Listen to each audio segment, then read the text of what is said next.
Tomorrow at 12 o'clock, I regain my freedom and the right to associate with other men.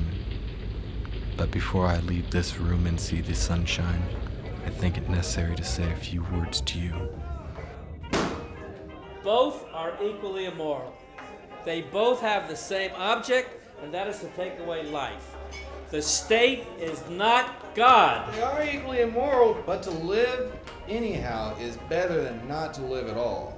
Given the choice, I would certainly choose life imprisonment over the death penalty. Given the choice, you wouldn't last 5 years in solitary confinement, and I'd bet my millions on it. I could. Now take your bet. I won't make it 5 years. I'll make it 15 years. 15? Done. You all heard it. I'll bet my millions for 15 years of this poor man's life.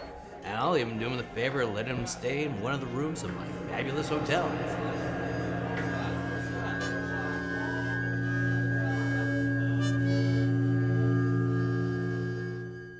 For the first year of his confinement, as far as one could judge, the prisoner suffered severely from loneliness and depression. Refusing wine for fear of desire, he lost himself in light fantastical novels, or playing songs that reminisced on his free self.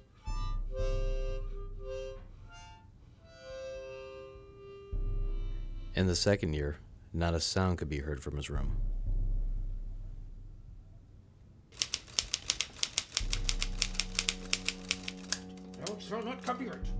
In the fifth year, the prisoner asked frequently for wine, but read nothing. He began writing, though he never kept what he wrote. The second half of the sixth year brought zealous studying of languages, philosophy, and history. So much so that I had enough to do just to get in the books he ordered. Comment ça va? Aujourd'hui? Je suis bien. In the course of 4 years, some 600 volumes were procured at his request. It was during this period that I received the following letter from him. My dear jailer, I write you these lines in 6 languages. Show them to the people who know the languages. If they find not one mistake, I implore you to fire a shot in the garden. That shot will show me my efforts have not been thrown away.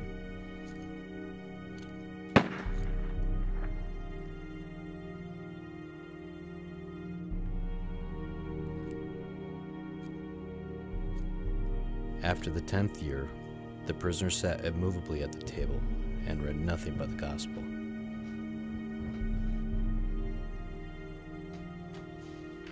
It seems strange to me that a man who mastered 600 volumes in 4 years should waste nearly a year over one thin book, easy of comprehension.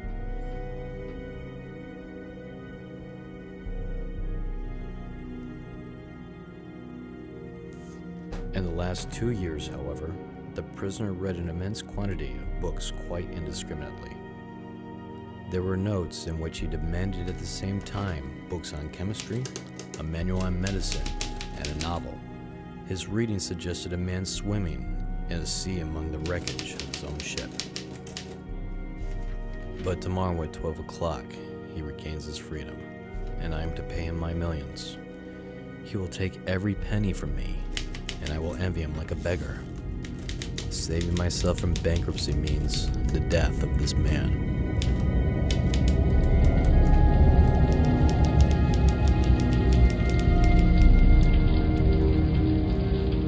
Tomorrow, at 12 o'clock, I regain my freedom and the right to associate with other men.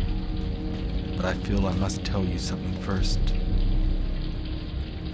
Your books have given me wisdom, but I despise the books you have given me, as well as what you live by.